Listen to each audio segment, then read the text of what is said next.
Listen to part of a lecture in a history class.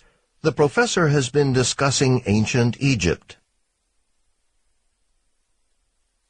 Okay, so one of the challenges that faced ancient civilizations like Egypt was timekeeping, calendars. When you have to grow food for whole cities of people, it's important to plant your crops at the right time. And when you start having financial obligations, rents, taxes, you have to keep track of how often you pay. So, today we'll look at how the Egyptians addressed these problems. In fact, they ended up using two different calendars, one to keep track of the natural world, or their agricultural concerns, and another one that was used to keep track of the business functions of the kingdom. So let's take a look at the hows and whys of one ancient Egyptian calendar system, starting with the Nile River. Why the Nile? Well, there's no other way to put it. Egyptian life basically revolved around the mysterious rise and fall of the river. The success of their agricultural system depended upon them knowing when the river would change. So, naturally, their first calendar was divided up into 3 seasons, each based on the river's changes: inundation, subsidence, and harvest. The first season was the flooding, or inundation, when the Nile Valley was essentially submerged in water for a few months or so. And afterwards, during the season of subsidence, the water would subside, or recede, revealing a new layer of fertile black silt and allowing for the planting of various crops. And finally, the time of the year would arrive when the valley would produce crops, such as wheat, barley, fruit, all ready to harvest. Okay? So it was very important to the ancient Egyptians to know when their Nile-based seasons would occur. Their way of life depended upon it.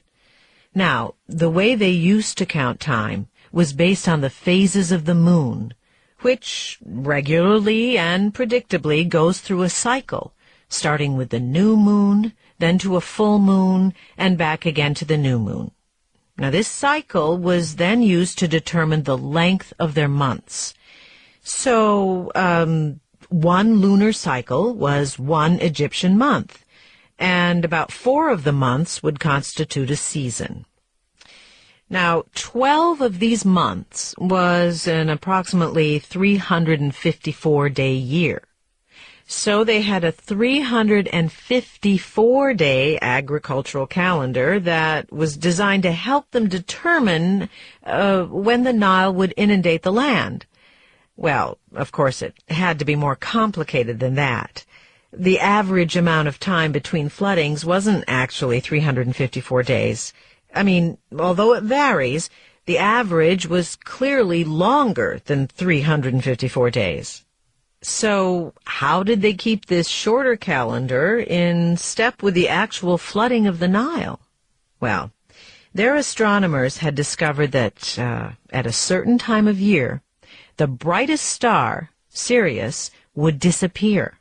Actually, it'd be hidden in the glare of the sun. And then, a couple of months later, one morning in the eastern sky just before dawn, Sirius would reappear. And it happened regularly, about every 365 days. Even more significantly, the reappearance of Sirius would occur around the same time as the Nile's flooding. And this annual event is called a heliacal rising. The heliacal rising was a fair indicator of when the Nile would flood. The next new moon after the heliacal rising of Sirius, which happened in the last month of the calendar year, marked the new year. And because the ancient Egyptians were using the lunar cycle in combination with this heliacal rising, Some years ended up having 12 lunar months, while others had 13 lunar months if Sirius didn't rise in the 12th month. Even though the length of the agricultural calendar still fluctuated, with some years having 12 months and others having 13, it ended up being much more reliable than it was before.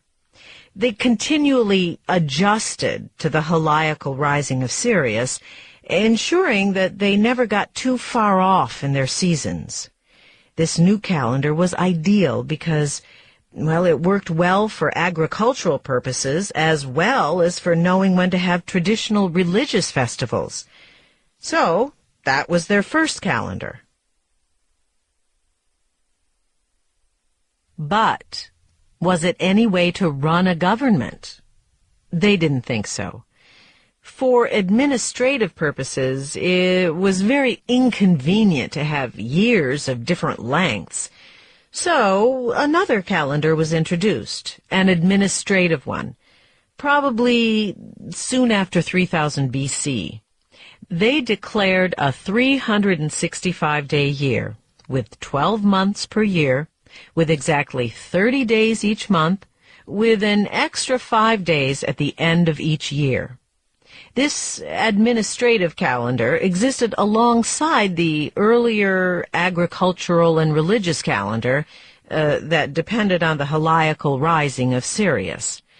This administrative calendar was much easier to use for things like scheduling taxes and other things that had to be paid on time. Over time, the calendar got out of step with seasons and the flooding of the Nile, but for bureaucratic purposes, they didn't mind.